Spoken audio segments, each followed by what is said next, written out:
Door to ડોરની ગાડી સરદાર સ્ટેટના અંદર એક ખાનગી કંપનીના પ્લાસ્ટિક કવરો લઈને જતા અમારા હાથે પકડવામાં આવી. તપાસ કરવામાં આવી તો સ્પાયરન નામના મસાલાની રેડી થયેલીઓ એ ગાડીમાંથી મળી છે.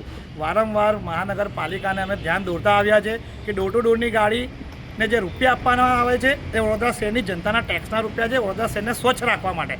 પરંતુ કોન્ટ્રાક્ટરો દ્વારા ખાનગી કામમાં એ ગાડીનો ઉપયોગ કરે છે અને એનું ભારણ એ મહાનગરપાલિકાની તિજોરી પર નાખે છે. ત્યારે મહાનગરપાલિકાએ આવા કોન્ટ્રાક્ટરોને બ્લેકલિસ્ટ કરી દેવું જોઈએ.